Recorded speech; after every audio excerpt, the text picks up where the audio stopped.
الرحمن الرحیم۔ السلام علیکم ایوری ون، کیسے ہیں آل فرینڈس؟ امید کرتا ہوں کہ آپ سب خیریت سے ہوں گے۔ جیسا کہ آپ سب کو معلوم ہے کہ ہماری تفسیر قرآن کے مقدمہ کے لیکچر جاری ساری ہیں، اور آج تیسرا لیکچر ہے جس کے اندر ہم یہ پڑھیں گے کہ قرآن اور حدیث میں فرق کیا ہے۔ گائز، قرآن اور حدیث دونوں ہی وحی الہی ہیں، دونوں کی اطاعت ضروری ہے۔ فرق اتنا ہے کہ قرآن کریم کی عبارت خدا کی طرف سے ہے اور مضمون بھی، گویا جس طرح حضرت جبریل امین نے آ کر سنایا، اسی طرح بنا کسی فرق کے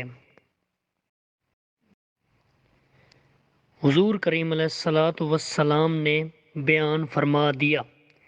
حدیث میں یہ ہے کہ مضمون رب کی طرف سے ہوتا ہے اور الفاظ حضور کریم علیہ الصلاۃ والسلام کے اپنے ہوتے ہیں۔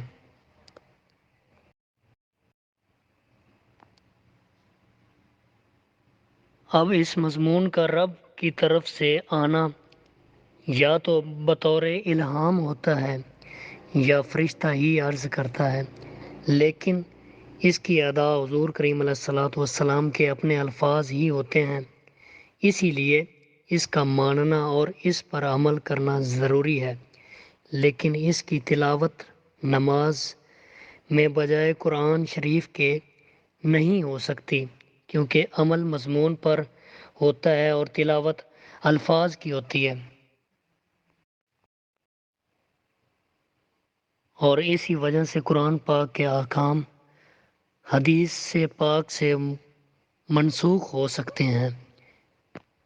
اب یہ ایک چیز کو گائز کہ جو غیر اللہ کو سجدہ کرنا ہے وہ قرآن پاک سے ثابت ہے۔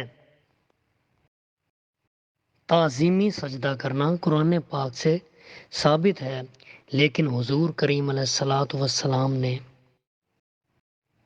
اس حکم کو منسوخ کر دیا، روک دیا۔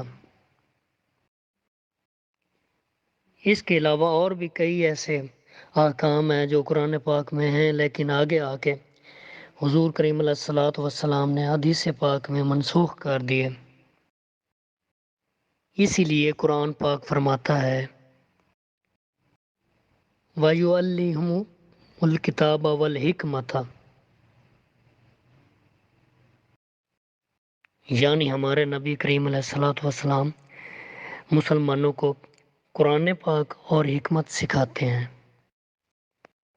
اب گائز، اگر حدیث شریف ماننے والی نہ ہوتی تو حکمت کا ذکر قرآن پاک میں نہ فرمایا جاتا، بلکہ یہی فرمایا جاتا کہ جو ہو بہو قرآن پاک ہے وہی سکھائے، حضور پاک سکھائیں، حکمت خود کی طرف سے نہ سکھائیں۔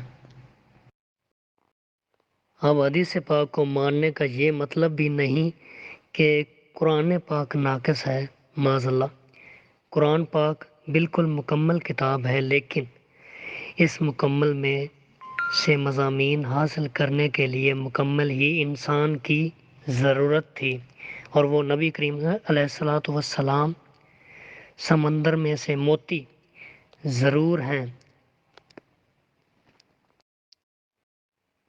قرآن پاک میں مسائل بہت زیادہ ہیں، لیکن جیسے سمندر میں موتی ہوتے ہیں اور ان کو اخذ کرنے کے لیے غوطہ خور کی ضرورت ہوتی ہے، ایسے ہی اگر قرآن پاک سے مسائل ہر شخص نکال لیا کرتا تو اس کے سکھانے کے لیے پیغمبر کیوں بھیجے جاتے؟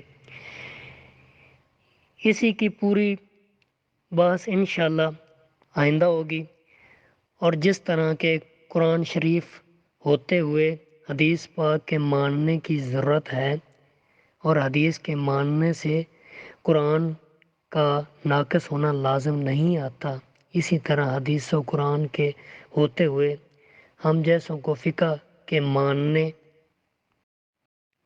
کی بھی ضرورت ہے۔